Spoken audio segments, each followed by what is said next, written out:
Salut et bienvenue sur le podcast d'Expat Families.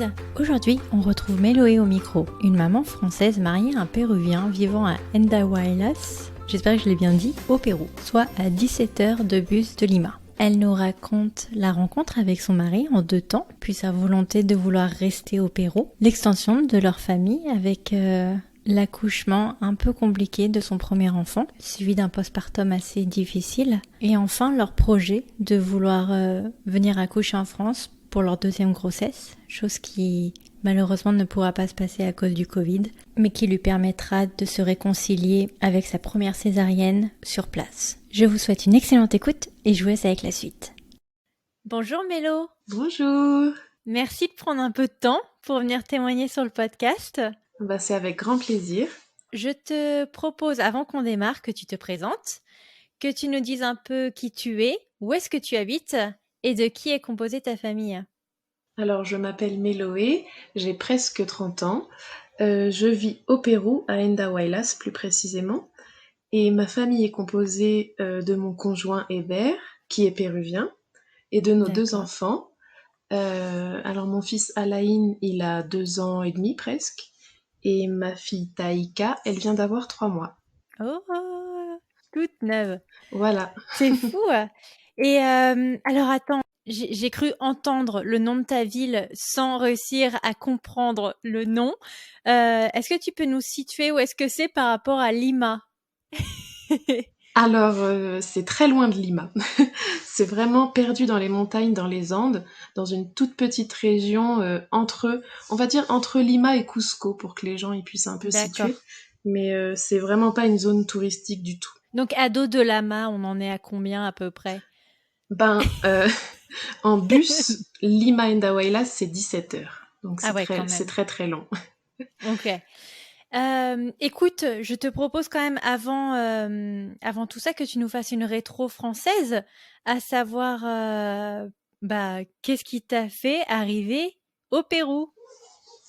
Alors en fait, moi j'ai toujours aimé voyager déjà.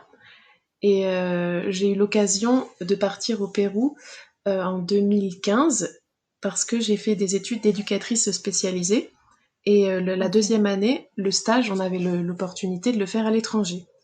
Et du coup, avec une camarade de promotion, on voulait partir ensemble, mais on savait pas trop où. Et franchement, on n'avait pas de pays vraiment en tête.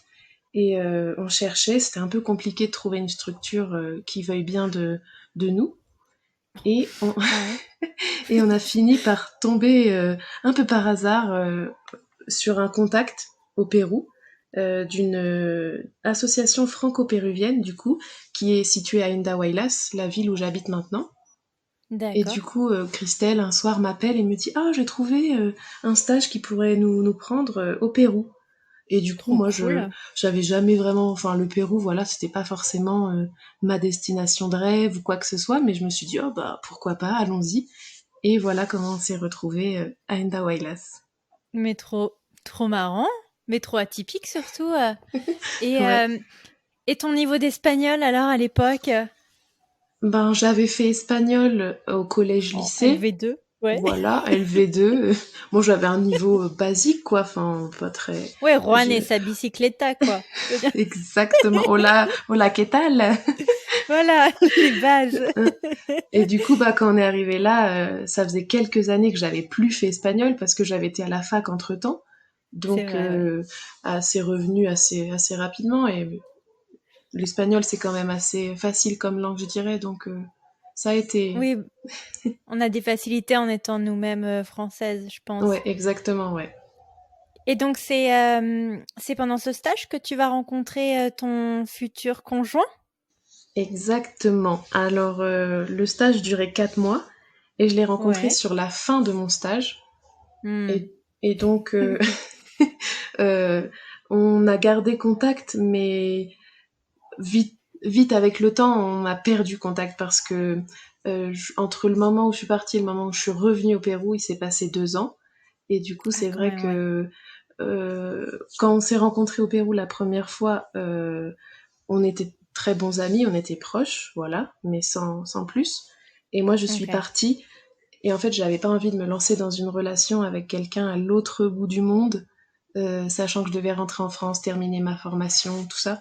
Donc vraiment, il s'était rien passé entre nous de particulier, à part... il y avait un lien, tu vois, un truc fort, Hmm. mais voilà, j'avais Mais tu voulais décidé pas de... trop te lancer. Ouais, non, c'est compréhensible. Mais alors, qu'est-ce qui te fait retourner au Pérou 2 ans plus tard? Eh ben, en fait, j'avais vraiment beaucoup aimé ce pays. Vraiment, j'avais eu un coup de cœur énorme. Et pour les gens sur place aussi, tu vois, particulièrement avec une famille qui vivait avec nous au sein de l'association. Et du Mhm. coup, entre mes deux voyages, avec mon cousin, on avait un peu discuté du Pérou et je lui avais dit, viens, on y va. Mais un peu comme une blague, tu vois. Et Ouais. finalement, la blague s'est transformée en quelque chose de concret. Et on est parti au Pérou avec ma petite sœur, ma cousine et mon cousin, tous les quatre. Trop bien. C'était trop génial. Donc en fait, on a préparé le voyage ensemble, j'ai fait l'itinéraire, chacun disait un peu ce qu'il voulait faire, ses petits rêves et tout. Et du coup, c'était trop génial de partir ensemble. Et si tu veux, je voulais absolument venir à Enda pour qu'ils aient une vision un peu différente de toutes les villes très touristiques, très Oui. voilà, je voulais qu'ils voient un peu un truc un peu plus authentique, un peu plus vrai, on va dire entre guillemets. Et du coup, on est venu jusqu'à Enda ensemble et c'était vraiment trop génial. Mais c'était un voyage de combien de temps? De genre 15 jours ou... Alors, ma sœur, elle est restée un mois, 3 semaines, un mois à D'accord. peu près. Mon cousin et ma cousine, ils sont restés un peu plus longtemps. Et moi, je devais rester en tout 2 mois, euh, dont une partie toute seule en fait. Ok. C'est Et un beau donc, voyage. ouais, c'était trop génial. C'était trop trop bien. Et donc, j'imagine que pendant ce voyage-là, tu retrouves cet ancien ami. Voilà, bah, on s'est croisés, mais vraiment de façon très rapide. Euh, Mhm. et en fait, si tu veux, quand mes cousins sont repartis en France, moi je suis revenue toute seule à Indahuaylas parce que je voulais revenir et passer une quinzaine de jours comme ça en vacances là-bas, tu vois, retrouver tous les gens que j'avais rencontrés. Et c'est comme Oui. ça qu'on s'est revus et que là, les choses se sont concrétisées. Oh. Et est-ce que tu rentres en France? Est-ce que tu décides de du coup rester là? Comment ça se passe alors? Comment vous voyez l'avenir? Alors, je me suis posé beaucoup de questions parce que mon billet d'avion, il était genre 15 jours après, tu vois. J'avais vraiment Ouais. pas beaucoup de temps pour prendre une décision énorme. Et du coup, pour la première fois de ma vie, j'ai écouté mon instinct, ce que je faisais normalement jamais, et je me suis dit, je reste, je prends pas cet avion et on va voir. Et du Ouais. coup, j'ai décidé de ne pas prendre l'avion, de rester. Et malgré tous mes doutes, le jour où j'aurais dû prendre l'avion, eh ben, j'ai trouvé un travail, tu vois, Oh non, complètement par hasard. c'est Normalement, fou. tu vois, ici on a des mototaxis, tu sais, les tuk-tuk là, les petites Oui. motos. Et en fait, je me suis arrêtée genre 100 mètres avant la maison, je ne sais pas pourquoi, et je suis descendue du tuk-tuk et il y avait la directrice d'une école qui m'a dit «Oh, je voulais justement te voir, j'ai besoin d'une prof d'anglais, est-ce que t'es dispo?» Le jour où j'aurais dû être dans D'accord. l'avion, tu vois, complètement dingue. Et ton niveau d'anglais? C'est la première chose qui me vient en tête. Alors, une Française au Pérou, en anglais, où est-ce qu'on en est? Ah bah en fait, LV1 du coup? ce que j'ai oublié, LV1, oui, très bien, exact. Non, ce que j'ai T'avais pas oublié, pris allemand. On était non, fous. ce que j'ai oublié de dire, c'est que, enfin, quand j'étais plus jeune, en 2010, je suis partie un petit peu plus d'un an aux États-Unis, comme jeune fille au Ok. pair. Et du coup, bah, mon niveau d'anglais, forcément, il était meilleur que celui quand je suis sortie du lycée. Et puis après ça, j'ai fait une fac d'anglais. D'accord. Et du Donc coup, ça allait.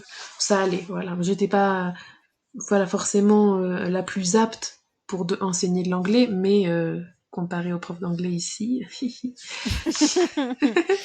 non, Mais ça en allait. plus, du coup, tu peux apprendre français et l'anglais, quoi. Je veux dire, c'est parfait pour eux. Bah ouais, Mais du coup, c'est ce que je faisais, ouais, exactement. ok, bah trop bien, mais incroyable. C'est le Ouais, destin, quoi. le destin. Du coup, je suis restée et je suis repartie que plusieurs mois après pour rentrer en France quand même un petit peu. Et j'avais pris un billet d'avion aller-retour pour revenir ici. Bah oui, alors à quel moment tu décides officiellement de venir t'installer? au Pérou. Je suis Ben, désolée, j'arrive pas à dire le nom de ta ville, donc c'est pour ça que je vais continuer à dire le Pérou. Euh, c'est pas, c'est pas grave. Ben, en fait, tout s'est fait très très vite. C'est-à-dire que normalement, tu vois, je suis plus quelqu'un qui prend mon temps, qui pose beaucoup le pour et le contre, qui va réfléchir, réfléchir, peut-être même parfois un peu trop. Et là, en fait, tout s'est fait très vite et très, hum, de façon très instinctive, tu vois. Et du coup, euh, normalement, j'aurais dû rentrer en France début septembre, ce que j'ai pas fait. Et j'ai pris mon mhm. billet d'avion aller-retour pour le Pérou euh, en octobre-novembre. Donc, je suis rentrée à Noël et je suis revenue en janvier pour ne plus repartir. Donc, tu vois, tout s'est fait très très vite. Ouais, je pense que tu étais sûre de ton coup, quoi. Enfin, je veux Ben, dire, voilà, c'est trop bien. exactement. Et alors, à quel moment vous décidez d'étendre la famille avec Hébert? Eh bien, ça s'est fait un peu par surprise. Ouh, on Euh, adore les surprises. voilà, quand je suis revenue en janvier, euh, ben en fait, les retrouvailles ont fait un petit bébé. Oh! Mais c'est bien, vous êtes rapide et efficace, hein? Ah Bon, bah il a oui, fallu 2 ans d'intérim, voilà. mais on y... c'est trop bien. Mais alors, comment tu appréhendes quand même ta grossesse dans cette ville perdue dans les montagnes péruviennes? Et ben, toute une partie de ma grossesse, on s'est posé la question de rentrer en France ou pas. Et Ouais. bah, c'était un peu compliqué parce que financièrement, un voyage en France, c'est pas donné. Et Hmm. mon conjoint, il terminait ses études. Et du coup, de rentrer en France, ça lui faisait perdre un trimestre. Et du Ouais. coup, on s'est dit, bon, il y a un hôpital ici, il y a des femmes qui accouchent tous les jours, pourquoi pas moi, tu vois. Donc, Oui. vers la moitié de ma grossesse à peu près, on s'est dit, oh, bah, on reste, ça va le faire. D'accord. Et alors, comment s'est passée ta grossesse? Comment ça se passe d'ailleurs un suivi de grossesse? Ben, du coup, j'étais sur un groupe, tu vois, Facebook de mamans françaises qui avaient la même date à peu près que moi d'accouchement. Mhm. Et du coup, je voyais à peu près que, en termes d'examen, c'était plus ou moins la même chose. Sauf que j'avais D'accord. des contrôles moins poussés, par exemple diabète gestationnel, des choses comme ça. Mais sinon, j'avais les échographies basiques, les examens basiques, un peu comme Ouais. une prise en charge en France. Sauf que ici, ben, en fait, tout est payant. Ah oui, donc tu n'as pas d'assurance santé? Bah, j'en avais une pour expatrier en fait, une en plus, Mm. mais une assurance sur place, non, j'en avais pas. Mais pas par ton employeur du coup, parce que j'imagine que tu étais toujours embauchée dans cette école? Oui, mais ça fonctionnait pas. Enfin, en gros, tu vois, il m'avait embauché, mais j'avais pas tous les droits qui allaient avec. D'accord, sympa. Mhm. Oui, c'est la Ouais, méthode péruvienne. bon. Et donc, mais ta grossesse en tant que telle se passe bien, je veux dire, t'as pas de complications particulières. Elle se passe très très bien. J'ai aucun souci particulier.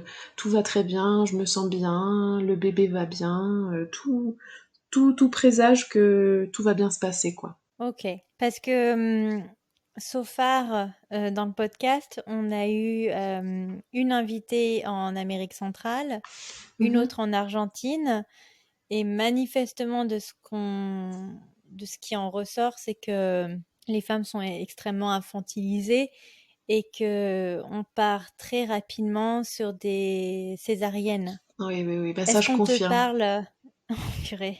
Est-ce qu'on te parle du coup d'un plan de naissance? Enfin, je veux dire, comment tu te prépares à l'accouchement?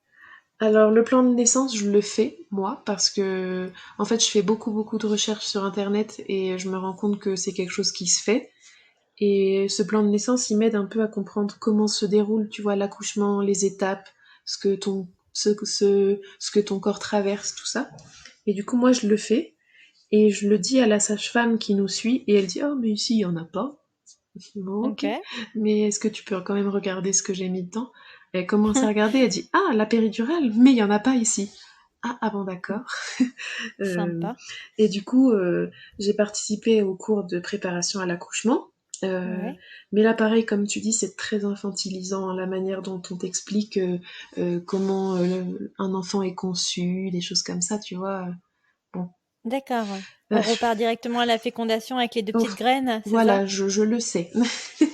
Et, et donc, ces cours-là, ils sont intéressant, mais on nous prépare pas du tout à l'accouchement en tant que tel, j'ai l'impression. Ouais. Et du coup, arrivé au jour J, bah, c'est un peu la cata, quoi. T'es pas prêt.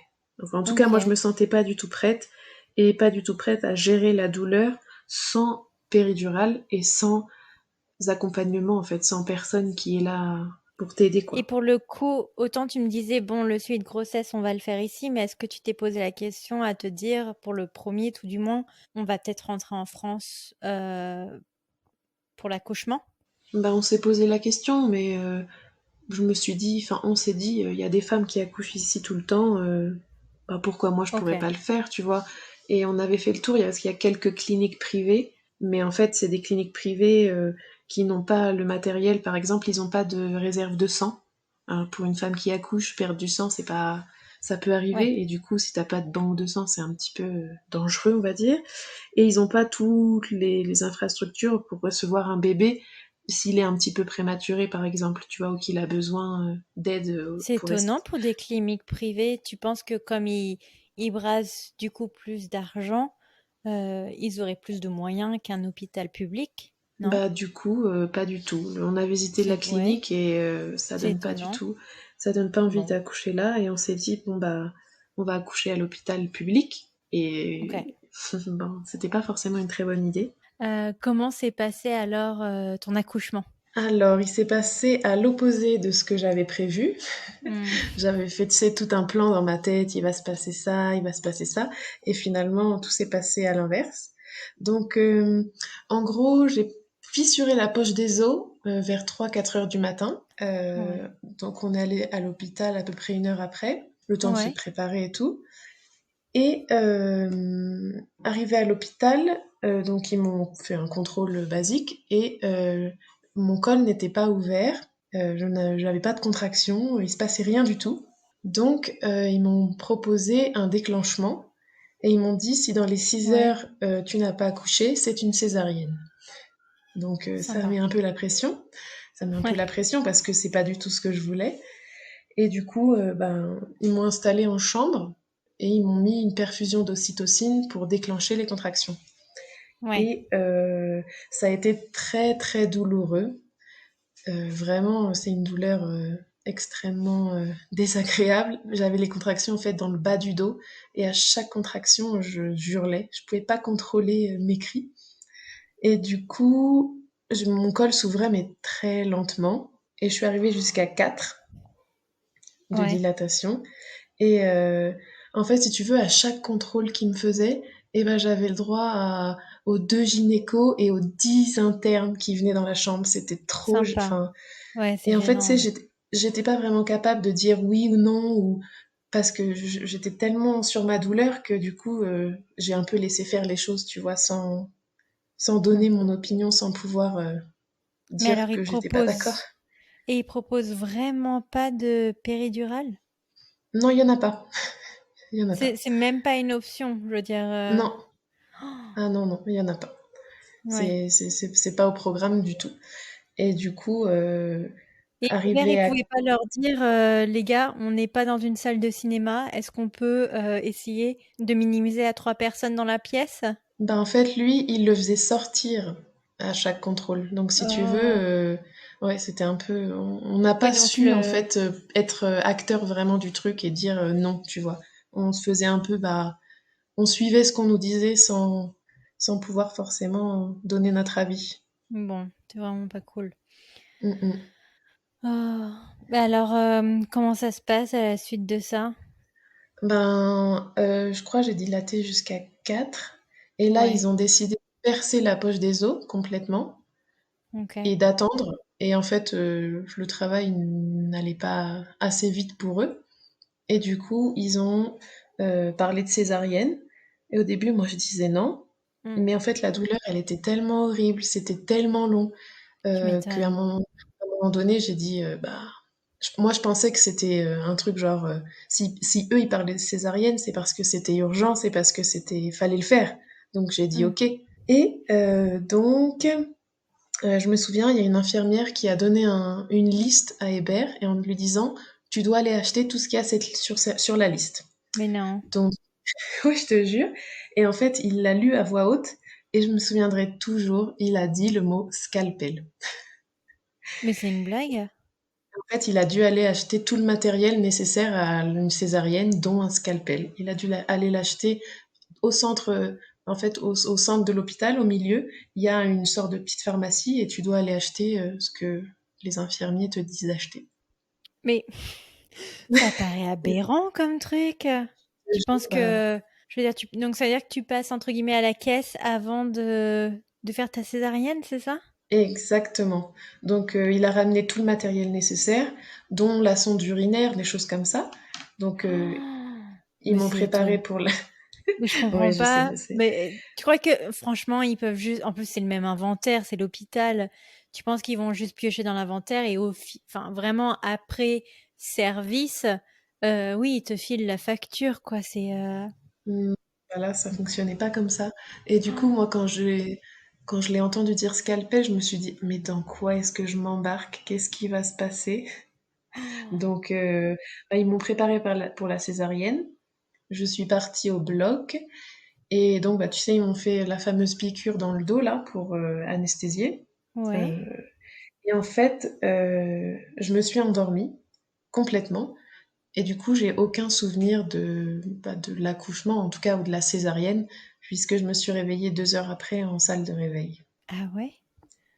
Et ça Bon. a été très dur parce que pour moi, un accouchement, ben, t'es avec ton conjoint, tu accouches par voie basse ou par césarienne, mais en tout cas, ton conjoint est là, tu le vois rencontrer son enfant, tu Oui. entends ton bébé crier pour la première fois. Tu sais, toutes ces choses qui font partie normalement de l'accouchement. Et là, en fait, je me réveille 2 heures après, je suis toute seule et j'ai pas de bébé, j'ai pas.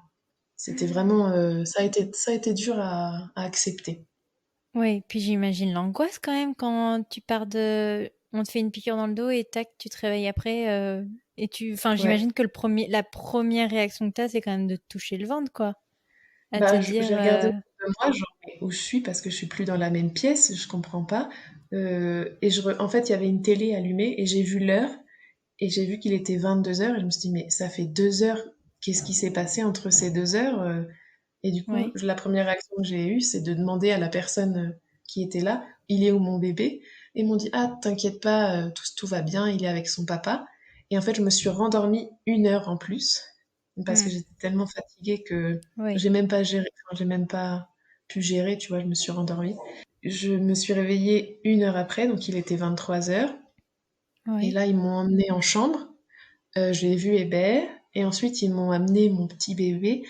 Et en fait, tu vois, ils m'ont posé ce bébé dans les bras et j'étais tellement fatiguée, j'ai Oui, dans les pas vagues. réalisé ce qui s'est passé, tu vois, c'était pas la rencontre magique que tu attends où tu te dis, waouh, c'est mon bébé, il est là. Tu vois, j'étais pas trop consciente de ce qui se passait, en fait. Ouais. Et Hébert, il a pu te dire du coup ce qui s'est passé? Ou il était même pas Bah, il welcome savait au pas. bloc? Ouais, Non, ils l'ont non, il pas pris savait pas avec. plus que moi. Non, non, non. Non, Non, il m'a juste montré les photos, les premières photos avec le bébé, tu vois, il était là pour les soins, en fait, les premiers soins. d'accord. Et du coup, après, bah, il était déjà au moins 23h30 à ce moment-là. Donc, j'ai essayé les débuts d'allaitement, tout ça. Tu passes une nuit un peu horrible parce que le confort n'est pas là. Hébert, il était assis sur une chaise. Le bébé, il arrêtait pas de pleurer. Enfin, c'était vraiment, vraiment dur. Hmm. Et le lendemain matin, je me suis réveillée. Enfin, tu te fais réveiller par les soignants qui passent dès 5 heures du matin. C'est horrible. Et on me dit, lève-toi et marche jusqu'à la salle de bain et tu te fais ta toilette. En Euh, césarienne?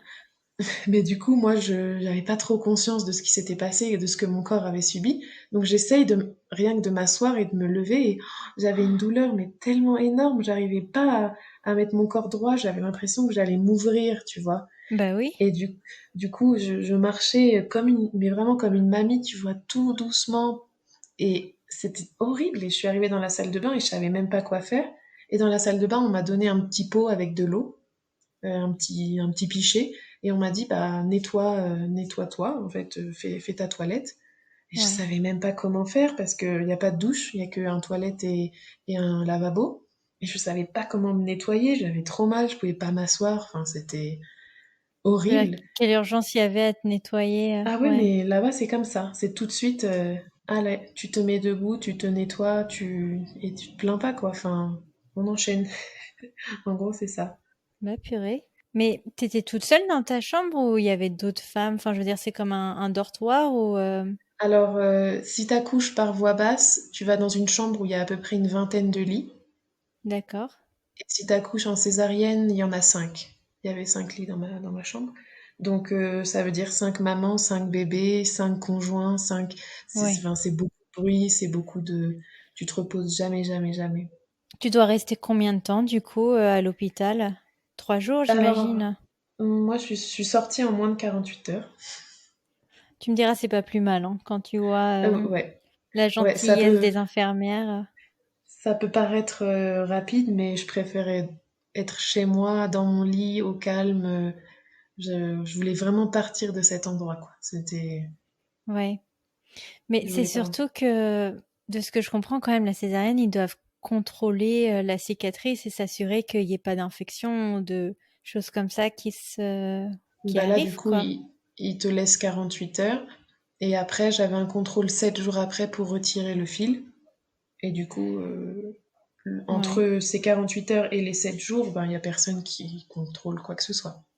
Ouais. Et pour la mise en place de ton allaitement, est-ce qu'il y a quelqu'un qui t'aide ou j'imagine que c'est Alors, débrouille-toi toute seule? c'était vraiment débrouille-toi toute seule. Et en fait, tu vois, moi, j'avais fait beaucoup de lectures, j'avais un peu mais je m'étais renseignée sur ce qui pouvait poser problème, tu vois, un peu pour être au fait, tu vois, et qu'une fois avoir mon bébé, je puisse avoir les bons gestes et tout. Et en fait, ça s'est très mal passé, j'arrivais pas à l'allaiter, j'étais très fatiguée, j'avais mal, je savais pas dans quelle position me mettre, et du coup, enfin, mon fils, il pleurait beaucoup parce que bah, il t'était pas assez. Et en Ouais. fait, les médecins, ils l'ont pris et ils m'ont dit, ah, on va le peser et lui faire ses soins. Donc ils l'ont emmené et en fait, ils lui ont donné un biberon. Donc sans mon accord, sans l'accord de Hébert, comme ça, parce que Hmm. eux l'avaient décidé. Et du coup, bah, ça a fait que mon fils, il arrivait encore moins bien à téter et il voulait un biberon, quoi, parce que tu vois, il Ouais. était habitué à cette tétine. Et du coup, mon allaitement, il a été très très difficile à mettre en place. Très très difficile. Mais c'est-à-dire qu'une fois que tu es rentré chez toi, tu peux quand même avoir des doulas ou des consultantes qui viennent t'aider ou potentiellement des gens de la famille de Hébert, par exemple? En fait, si tu veux, quand je suis rentrée chez moi, j'ai eu la chance d'avoir la visite de mes parents et de mes deux mamies. Ah, ça c'est Donc, cool. ouais, ça c'était super parce que du coup, j'avais un soutien, tu vois, de ma famille. Oui, Mais en termes d'allaitement, tu vois, ils savaient pas forcément comment m'aider. Ma maman, elle nous a pas allaités. Donc, oui, ils étaient présents, mais ils savaient pas forcément comment m'aider. Et moi, je souffrais énormément parce que j'avais trop, trop mal au sein. J'ai eu une montée de lait énorme et Alain, il t'était pas. Enfin, c'était vraiment hyper douloureux. Et franchement, il y avait personne. En fait, je me suis sentie hyper seule sur ce sujet-là parce que je savais pas vers qui me diriger, je savais pas qui pouvait m'aider. oui. Et tu vois, au bout de quelques jours, je crois 6, 7 jours, je me suis dit, mais tiens, c'est bizarre, il me semble que un bébé, on le pèse régulièrement quand il vient de naître. Tu vois, pour voir s'il prend bien du poids. Et moi, Ouais. bah, mon bébé, on l'a pas pesé depuis que je suis sortie de la maternité, c'est bizarre. Sachant que l'allaitement se passait pas très bien, je me suis dit, il faut peut-être qu'on voit quand même quelqu'un. Donc on est allé chez un premier pédiatre et il m'a dit tu l'allaites et j'ai dit bah comme j'y arrive pas, on fait un peu le mix, tu vois, on donne des biberons et Mhm. j'essaye de l'allaiter quand je peux. Ah non non, mais ça c'est pas bien du tout. Si t'arrives pas à l'allaiter, c'est parce que t'es trop stressé, c'est ta faute. Et il m'a vraiment fait culpabiliser alors que je culpabilisais déjà beaucoup. Ouais. Et du coup, je suis sortie de ce rendez-vous genre c'est la catastrophe. Et en fait, ici, dans la famille de mon conjoint, à chaque fois qu'on donnait un biberon au bébé, tout le monde était. Enfin, c'était l'horreur, genre, oh, mais vous donnez un biberon, mais il faut pas, il faut pas, il faut l'allaiter. Et je me sentais encore plus coupable parce que bah, j'y arrivais pas et ça me Ouais, faisait tout le monde trop s'y met. mal. Mais c'est bien Ouais, c'est parce qu'ils ça. te disent ça, mais est-ce qu'ils te proposent des solutions pour t'aider à le mettre en place? Pas spécialement, parce qu'en fait, ici, la grande majorité des femmes, elles allaitent et je sais pas s'il y en a qui rencontrent des problèmes ou pas, parce que j'ai pas trop échangé sur ce sujet avec des Bah femmes, quand mais même. en tout cas, tout le monde allait. Tout le monde allait. Il y a très peu de femmes qui donnent des biberons, et quand tu donnes un biberon, t'es très vite montré du doigt. Moi, je pense que elles doivent pas en parler, les nanas, entre elles, parce que ça me paraît pas normal qu'au fin fond du Pérou, je sais pas que tout le monde y arrive. Ça me paraît quand même insensé. Mais Mais je pense que les femmes ici, tout ce qui est maternité, en tout cas tout ce qui est genre accouchement et allaitement qui peuvent être douloureux, eh ben elles ravalent leur douleur si tu veux. C'est pas quelque chose mmh, dont tu vas parler genre oh j'ai eu très mal pendant que j'ai accouché, tu vois. T'as accouché, bah c'est normal, t'es une femme, tu accouches sans péridurale et c'est douloureux et voilà, tu vois. mmh. Ouais, ou alors j'espère quand même, parce que je crois que dans la configuration de ta maison, par exemple, c'est qu'ils vivent beaucoup en famille. Et donc, tu te dis que peut-être quand il y a une nouvelle maman, elle vient se faire aider par sa famille. Je sais pas. Bah j'avais du soutien, mais si tu veux, Oui, personne t'explique la technique. exactement. Par exemple, tu vois, il me conseillait, oh, il faut que tu boives ce thé-là, ça va stimuler ta lactation. Oh, il faut que tu manges tel aliment, ça va t'aider, tu vas avoir du lait. Et en fait, il m'expliquait pas comment bien positionner mon bébé, ce qui n'allait Hmm, pas. Tu vois, c'est pas des professionnels de la lactation non plus, voilà. ouais. Donc, c'était un peu compliqué jusqu'à ce qu'on aille justement chez une seconde pédiatre. Et Ah, oui, j'imagine c'est que ça a changé quand même après exactement, on a ce pauvre. changé. J'essaie de trouver un nom d'oiseau qui soit sympa, qui qui fonctionne pas. Ce pauvre corbeau. Euh, Donc, t'as changé de pédiatre? Ouais, on a été cette fois chez une femme et en fait elle m'a dit en fait la première question quand on est arrivé c'est ah, est-ce que tu l'allaites? Et je lui ai dit ben j'ai très mal au sein quand je l'allaite, c'est vraiment hyper douloureux, j'y arrive pas. Donc on lui donne du lait en poudre. Elle a dit oh mais tiens, je vais t'aider. Installe-toi, montre-moi comment tu le mets au sein. Et du coup, Trop bah, je cool. m'installe, j'installe Ouais. mon bébé et elle me dit, regarde, ça va pas, ça va pas. Mets-toi comme ci, mets-toi comme ça, ton bébé, mets-le comme ci, regarde ses lèvres, elles doivent être... Enfin, elle m'a tout expliqué et directement, mon fils a pris le sein et j'ai pas senti de douleur et Hmm. il tétait correctement et tout. Et oh waouh, et ça faisait... Il avait peut-être au moins 10 jours à ce moment-là, même un peu plus, Oh, peut-être mais 15 jours. parfait. Ça va. Et il a enfin pris le sein correctement et plus jamais je lui ai donné un biberon et je l'ai allaité jusqu'à ses 18 mois. Mais trop cool, cette pédiatre. Ouais, elle m'a sauvé mon allaitement, vraiment. C'est génial. Trop, Ouais, trop elle m'a bien. sauvé mon allaitement. Et sans jugement comme l'autre, tu vois, en disant c'est de ta Ouais. faute. Là, vraiment, elle m'a expliqué comment bien le mettre, les bons gestes et c'était parti. Ah, bon, bah, ça fait plaisir quand même. Mais Ouais. alors, en dehors de l'allaitement, donc tu me disais que ta famille était venue te voir. Elle est restée combien de temps avec toi? Ils sont restés une petite semaine, mais c'était déjà très Oui. agréable et très de les avoir auprès de moi, de pouvoir de les voir avec leur petit-fils, tu vois, c'était trop beau et bah c'était vraiment chouette de les avoir, même si Oui, c'était puis qu'une c'est petite cool. semaine. Ouais, mais ils sont venus en Ouais, masse, c'est trop bien. ouais, Et, c'était trop bien.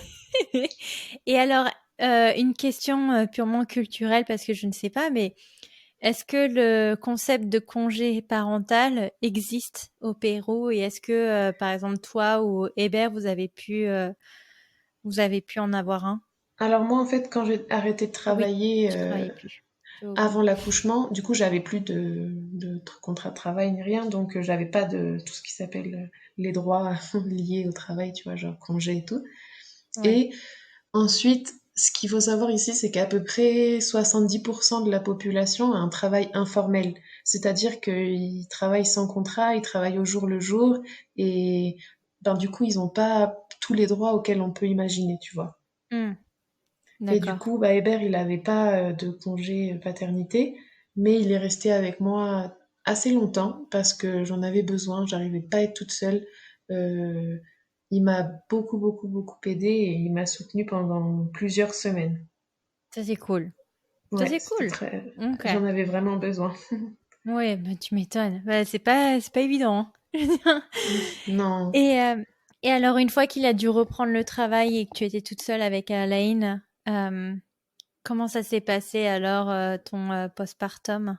En fait, ça a été vachement difficile parce que, en fait, tu vois, bon, il y a toute la partie hormonale, toute la chute d'hormones que tu subis après l'accouchement, mais il y avait aussi toute la partie, je suis partie à des milliers de kilomètres de ma famille et je perds tous mes repères, je deviens maman et je sais pas à qui en parler, je sais pas quoi faire, je me sens, tu vois, il y a tout ce thème de la matrescence, je sais pas si on a déjà Mhm, entendu parler, bien sûr. mais en fait, tu deviens quelqu'un d'autre et du coup, je savais plus qui j'étais, j'avais du mal à me lier avec mon bébé, je, je me suis posé mille questions de pourquoi est-ce que j'ai accouché ici, dans ces conditions. Ouais, ça a été vraiment très dur pendant plusieurs mois. Ouais, non, j'imagine que t'as remis tes choix de vie en question, à savoir qu'est-ce que je fous au Pérou et pas en France. Et ce qu'ils t'ont Exactement. fait subir, ils t'ont volé, on peut le dire, ton accouchement, quoi. Donc, Exactement. Mm, mm. c'est légitime, en tout cas, voilà, d'avoir ce type de pensée. Mais à partir de quand, alors, ça a commencé à aller un petit peu mieux et t'as pu, voilà, prendre tes repères et te dire, bon, ça va aller, c'est une phase et ça va mieux. Alors, comme mon fils, il a eu 5 mois, on est allé en France. Et en fait, ça m'a beaucoup aidé ce voyage parce que bah, déjà j'ai retrouvé mes racines, mes batteries elles se sont rechargées et je pouvais enfin présenter mon fils à tout le monde, à ma famille, à mes Ouais, amis et devenir maman vraiment, tu vois. J'ai vraiment eu un déclic où je me suis sentie ah ça y est, je suis la maman, tu vois. Je suis pas c'est mon fils, c'est mon bébé et il y a vraiment eu un changement à partir de ce voyage-là. Et à ce moment-là aussi, en même temps, j'ai ouvert un compte Instagram sur lequel, en fait, j'ai raconté tout mon accouchement, j'ai raconté mes difficultés autour de l'allaitement, j'ai raconté mon postpartum difficile et j'ai mis des mots un peu difficiles, tu vois, sur ce qui m'était arrivé. Et en fait, je me mhm, suis rendu compte que j'étais pas la seule, que c'était normal, enfin, en tout cas que ça arrivait. Et j'ai pu échanger avec plein de mamans. Et mon témoignage, en fait, ça m'a fait du bien de le partager. Et ça a enlevé vraiment un poids, tu vois, que je sentais. ouais. Parce que quand tu étais au Pérou, enfin, je veux dire, tu t'étais isolée. T'avais des amis quand même qui venaient te rendre visite de temps en temps? Non, en fait, si tu veux, je me suis sentie très très seule parce que ici j'ai personne en fait, j'ai pas vraiment lié Oui, c'est ça. d'amitié avec des personnes en particulier. Hum, Et du coup, quand j'ai eu mon bébé, bah, j'avais mon conjoint qui était très très très présent, mais à Ouais, côté de ça, je me suis sentie très seule et je savais pas tout ce que je ressentais, si c'était normal ou pas, toutes mes difficultés, je savais pas à qui en parler et en fait. Même si autour de moi, il y a des copines qui avaient eu des bébés ou ma famille, ben, c'est pas des trucs dont on parle trop, tu vois, la ouais. dépression postpartum ou les difficultés maternelles, c'est pas un thème.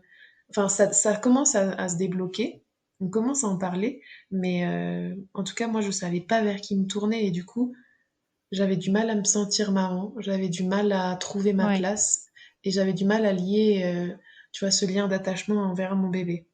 Mm. Et tu vois, j'allais pas aller voir les groupes de français pour faire que de me plaindre, ah mon enfant dort pas, j'arrive pas à allaiter ou des trucs comme ça, tu vois. Donc Oui, mais bon, c'est dans ta culture française de te plaindre, donc ils t'auraient pas jugé. C'est merci. normal. Et alors, combien de temps t'es restée en France? On est resté un tout petit peu plus d'un mois. Oh, trop bien. Trop, trop Ouais, bien. c'était trop bien. Ouais. Et alors, à l'issue de ces 5 mois, comment tu envisages l'avenir? Est-ce que tu reprends une activité professionnelle? Est-ce que tu gardes Alain encore avec toi pendant plusieurs mois? Comment ça se passe? Je le garde avec moi tout le temps pour toute la vie. Non, en fait, ici, dans la ville en tout cas où j'habite, il n'y a pas de crèche. D'accord. Du coup, tu peux. Et puis de toute façon, c'est pas très courant de laisser son bébé. Tu Ah, vois, ici, les femmes, elles gardent leur bébé très longtemps auprès d'elles.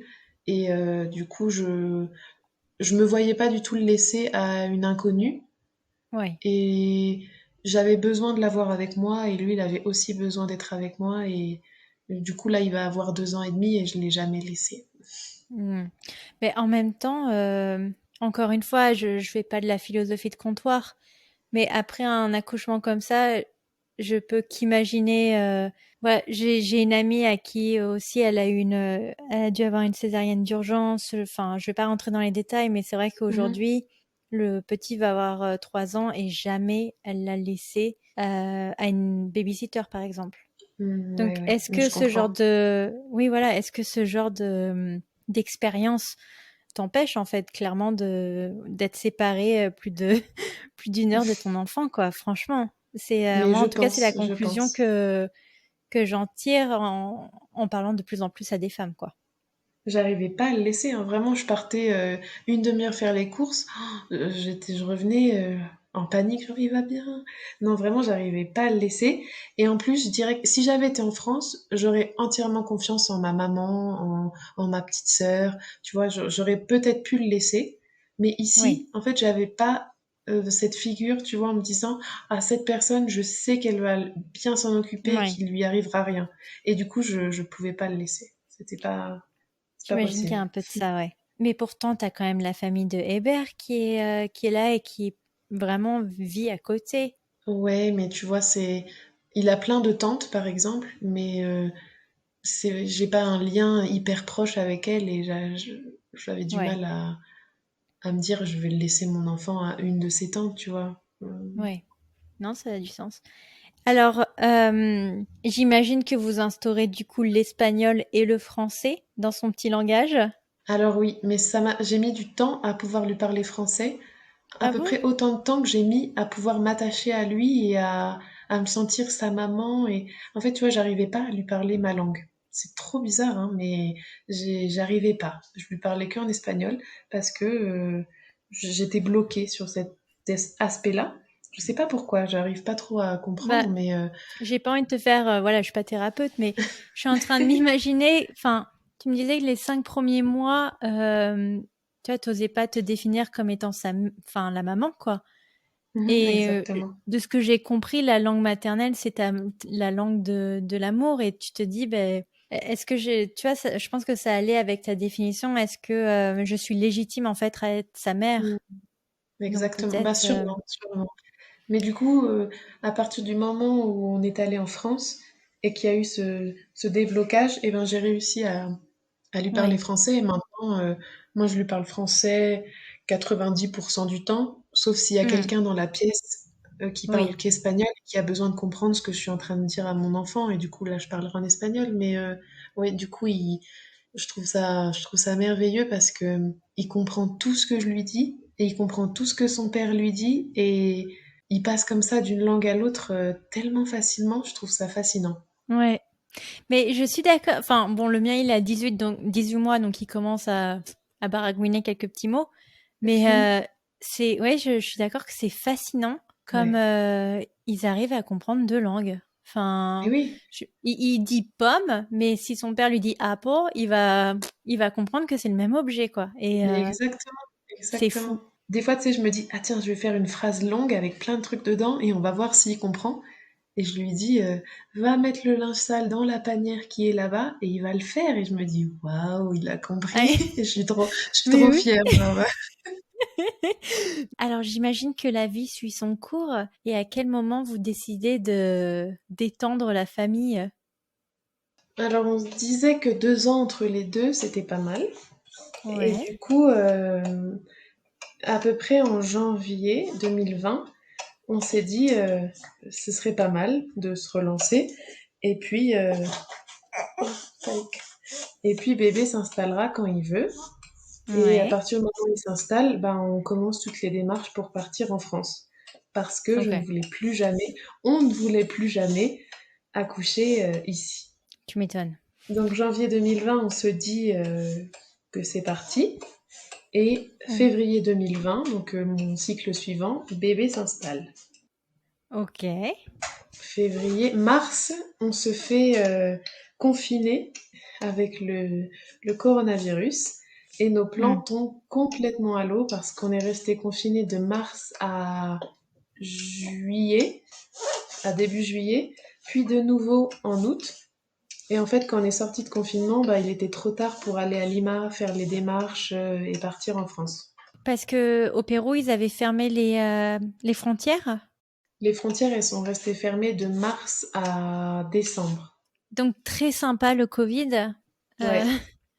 Et alors comment tu imaginais du coup passer ta en deuxième fait, grossesse et accouchement ici en ça a local? été très très dur parce que moi je voulais vraiment vivre cette grossesse auprès de ma famille, de ma sœur, de ma maman, de mon papa, de mes mamies. Enfin, tu vois, je voulais vraiment être entourée. Je voulais accoucher dans des conditions correctes. Je rêvais d'avoir, je sais pas pourquoi, mais une salle de bain avec une douche. Je rêvais d'avoir, tu vois, rien que ce confort-là. Ouais, Et du coup, ça a été vraiment compliqué. Toute ma grossesse, j'ai bataillé en me disant si on va pouvoir partir, si on va pouvoir partir. Et en fait, en septembre, je me suis dit c'est fini, il faut que je tire un trait là-dessus. Et ça a été dur et en même temps, ça m'a permis de pouvoir passer à autre chose, tu vois, et à me dire il faut que maintenant je prépare mon accouchement ici. ouais. Et alors, comment ça s'est passé avec Taika? Ça a été globalement similaire par rapport à Laïn ou comment ça s'est passé, ton Alors en fait, accouchement? moi je voulais vraiment accoucher par voie basse, sauf que ici, après une césarienne, ils sont pas très chauds. Ouais. Il t'envoie très rapidement en césarienne, en fait, si tu veux. Et du coup, à mon dernier contrôle, au dernier trimestre, la gynéco elle m'a dit oh, mais il y a que 2 ans entre tes deux bébés. Oh, bah, je te mets dans mon planning césarienne. Et je lui dis bah non, moi je veux pas. Je dis depuis le début que je voulais accoucher voix basse. Et là, elle me Ouais. dit oh, mais tu sais, tu as un seuil de douleur très bas. Tu vas pas pouvoir résister aux contractions, hein. Tu vas voir, hein. Et du coup, moi, j'étais trop genre, je savais même pas quoi lui répondre. Mais 2 ans en J'étais, plus, ça va. Je crois que oui, la longueur qu'ils demandent en général, c'est 1 an. oui, mais oui. Et elle m'avait toujours dit oui tout le long de la grossesse, tu vois, donc ça me tombait Et un là, peu elle a changé dessus. d'avis. Oh, purée. Ouais, exactement. Et du coup, je me suis dit non, non, non, je ne veux pas. Et en fait, il s'est avéré que le jour où j'ai perdu le bouchon muqueux et j'ai commencé à avoir des contractions, Hébert est allé à l'hôpital et ils lui ont dit que les pères ne pouvaient pas rentrer et que du coup la mère elle devait passer tout l'accouchement toute seule. À cause du Covid, j'imagine. Exactement, à cause du Covid encore une fois. Et du Ouais. coup le directeur de l'hôpital qu'on on connaît un peu nous a dit ah mais là en ce moment toutes les femmes elles accouchent par césarienne, c'est plus rapide et comme ça on n'est pas embêté en gros. Sympa. Mais alors, qui c'est qui va faire les courses alors juste avant la césarienne, vu qu'il n'y a pas le père? Bah du Qui c'est coup qui en va fait acheter le scalpel? Comment ça se passe? si c'est par césarienne, le père a le droit de rentrer pour pouvoir s'occuper du bébé quand la maman, en fait, du coup, n'est pas encore réveillée. D'accord. Donc, il a Et du pu coup, accéder finalement à l'hôpital. exactement. Donc, Ah, on est allé à l'hôpital et cette fois, en fait, ça s'est mieux passé parce que j'étais préparée. C'est une décision qu'on avait prise ensemble. On s'est dit, on part sur la césarienne. Je vais pas accoucher en voix basse toute seule. Et du coup, on est parti. Au bloc, cette fois-ci, je ne me suis pas endormie. Donc je l'ai entendu crier, je l'ai vu, on me l'a montré. Et du coup, tout ça, ça a fait que j'ai vécu les choses différemment. Parce ouais. que on m'avait pas volé, tu vois, tous ces moments-là. Et sauf qu'après, tout le séjour, Hébert, il a pu en tout venir une petite heure seulement parce que il demandait au gardien de pouvoir rentrer quand même, tu vois. Ouais. Mais du coup, Mais c'était un peu difficile de s'occuper d'un bébé alors que tu viens d'être césarié. oui. Donc, du coup, tu restes combien de temps là à l'hôpital? Toujours 48 heures? Ouais, je suis sortie en moins de 48 heures, pareil. Est-ce que cet accouchement t'a, entre guillemets, réconcilié un minimum avec ton premier? Bah du coup, si tu veux, avant cet accouchement, avant mon second accouchement, j'étais en contact avec une doula. C'est une Française qui est expatriée en Espagne. Et du coup, on a beaucoup discuté pour préparer mon accouchement parce que je pensais accoucher en voix basse. Et elle m'avait permis de faire vraiment euh, d'accepter ce qui s'était passé la première fois, de comprendre que c'était pas ma faute à moi, c'était pas mon corps qui avait pas su faire les choses, c'était Mhm. juste que les médecins, voilà, ils avaient pris cette décision et que C'est c'était un bon surtout, conseil. Ouais. ouais, voilà, et ça m'avait beaucoup aidé. Et du coup, la deuxième césarienne, bah, comme en plus c'est un peu nous qui l'avons décidé, je me sentais vraiment mieux avec cette décision. Ouais, un petit peu plus maître de ce qui t'arrivait, Exactement. quoi. Et alors, la rencontre avec Taïka, comment ça s'est passé? Vu qu'elle nous a rejoint là au micro. Là, du coup, elle a, comment dire, elle était beaucoup plus, entre guillemets, facile que mon premier. Mon premier, tu vois, il a pas fait ses nuits avant 18 mois. La nuit, il se réveillait jusqu'à 10 fois pour téter. Oh là là. Je pouvais, ouais, je ne pouvais jamais le poser. Ouais, Jamais dans une poussette, ni sur un lit, ni dans un transat, jamais, jamais. C'était dur et c'était épuisant. Alors qu'elle, du coup, elle se réveille 3 fois la nuit, elle reste dans sa poussette calmement, elle fait des grands sourires. C'est vraiment une expérience hyper différente de la première fois. ouais. Bah, je pense que c'est pas plus mal, tu me diras, non? Imagine, Ah oui, t'aurais eu oui. un deuxième Alain. Et alors la rencontre justement entre le grand frère et la petite sœur, comment ça s'est passé?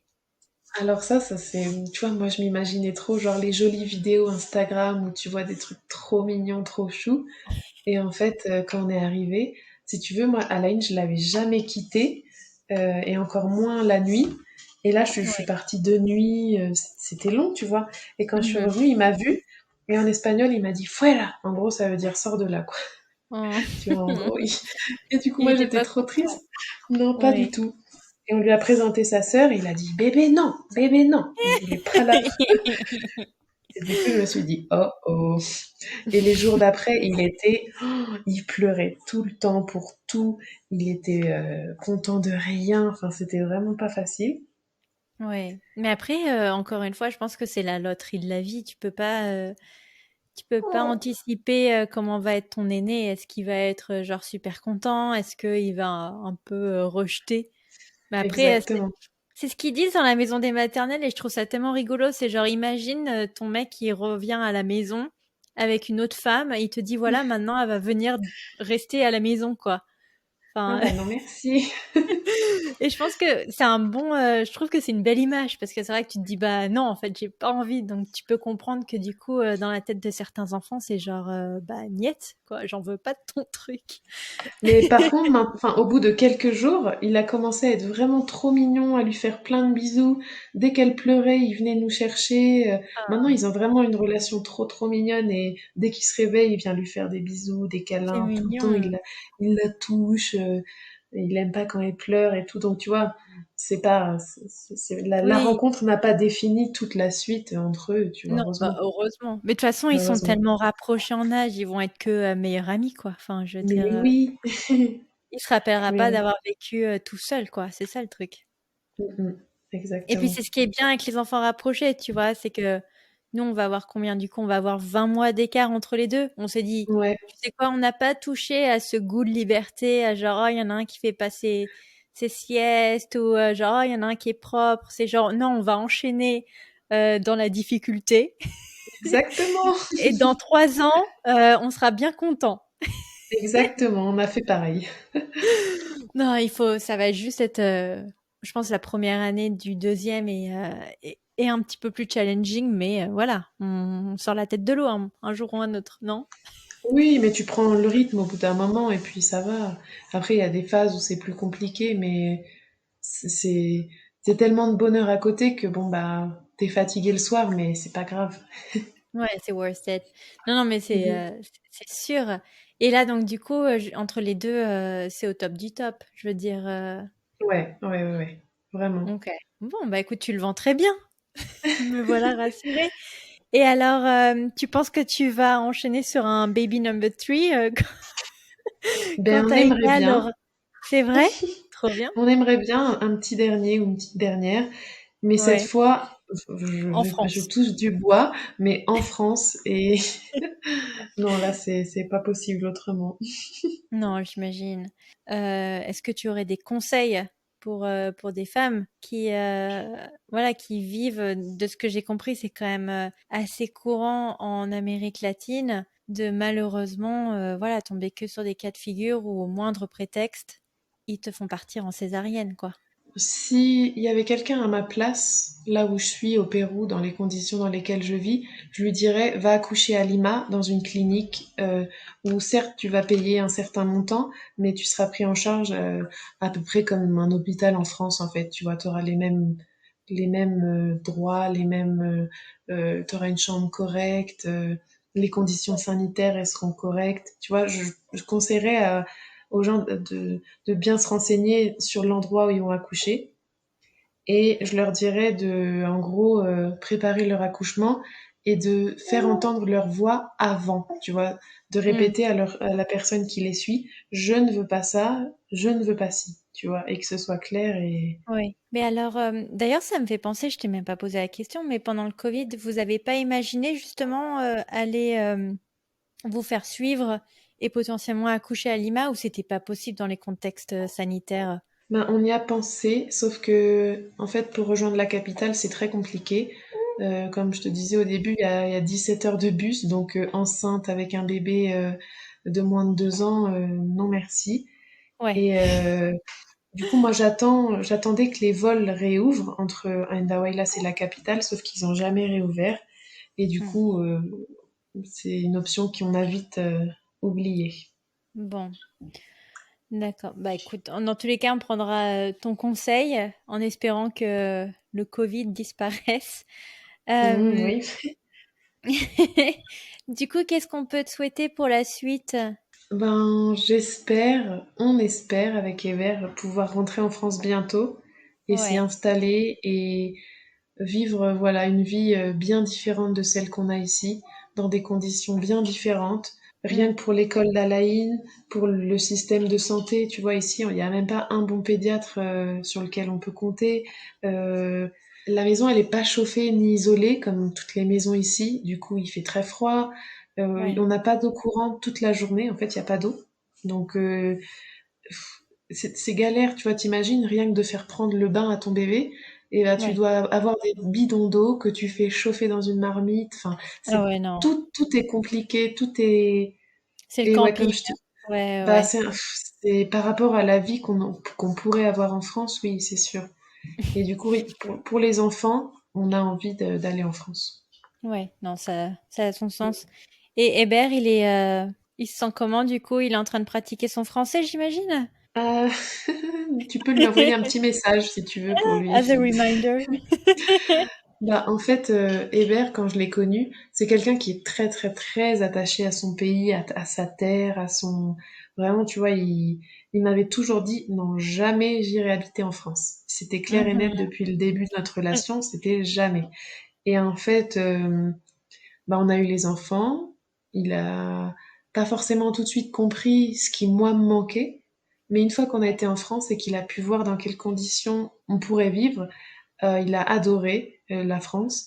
Mes parents, ils l'ont très très bien accueilli, enfin toute ma famille d'ailleurs, et du coup, il s'est senti très très bien. Et Ouais. tout seul, ça a fait son petit bonhomme de chemin et il s'est Ouais. dit, pour mes enfants, je pense que c'est mieux. Et du coup, même si au début c'était un grand non, ça a fini par être un beau oui. Ouais. Bah, je pense que ça a tout son sens, hein. Ouais, ouais, ouais. Bah, c'est bien comme projet de vie, moi, je trouve. Ouais, ouais, ouais, c'est trop bien. Ok. Bah, écoute, en tout cas, je te remercie beaucoup, Méloé, pour ton témoignage. Ben, merci à toi. Et puis, bah, écoute, je te souhaite une bonne fin de... Ah non, de journée, de nuit, une bonne nuit. Oui, une bonne nuit. Une bonne nuit. Merci beaucoup. Bah, gros bisous et puis bah, merci à toi. Voilà pour cet épisode. J'espère qu'il vous aura plu. N'hésitez pas à venir nous rejoindre sur les réseaux sociaux, notamment sur Instagram, pour poursuivre la conversation. Moi, en attendant, je vous dis à la semaine prochaine pour un prochain épisode. Ciao!